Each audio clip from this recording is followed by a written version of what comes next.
Okay, కొంతమంది కొన్ని disturb చేయడానికి కొన్ని ఉంటారు, అది వాళ్ళ సంస్కారం, మనం దానికి ఏం చేయడానికి ఏం లేదు.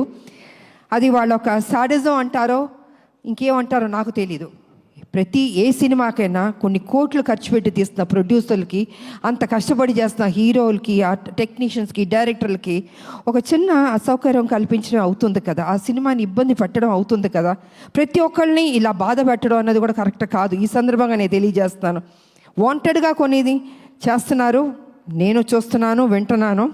ఇది మంచి పద్ధతి కాదు. ఏ పిక్చర్ అయినా, ఏ హీరో సినిమా అయినా కూడా ఈ రకమైన ఒక నెగిటివ్ అన్నది మాట్లాడడం అది మంచి పద్ధతి కాదు. ప్రతి ఒక్క సినిమా ఆడాలని మేము అందరం కోరుకుంటాం.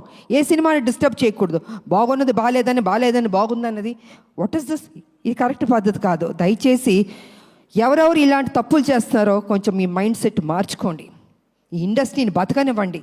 అది పెద్ద సినిమా అయినా చిన్న సినిమా అయినా, ఎవరన్నా ఎన్నో హోప్స్ పెట్టుకుని ఈ ఇండస్ట్రీకి వస్తారో వాళ్ళని ఆశీర్వదించండి. మీకు నచ్చలేదో చూడొద్దు, క్వైట్గా ఉండండి. అంతేగాని సినిమాని కూని చేద్దాం అనుకుని కొంతమంది దుష్టశక్తులు ప్రయత్నిస్తారే, వాళ్ళకి నేను వార్నింగ్ ఇస్తున్నాను, దయచేసి ఆపండి. ఇంకా ఇది మంచి పద్ధతి కాదు. ఏ రూపంలోన్నా మీరు వస్తున్నారు, మీరు డిస్టర్బ్ చేస్తున్నారు.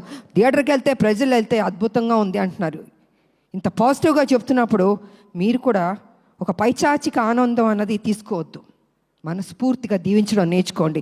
మీకు ఎవరైనా వెనకాల గెలుకుతూ ఎక్కిస్తూ మైండ్ వాష్ చేస్తుంటే వాళ్ళ దగ్గరికి వెళ్ళి కూర్చుని చెంచా కొట్టుకోండి, కానీ don't try to spoil the film.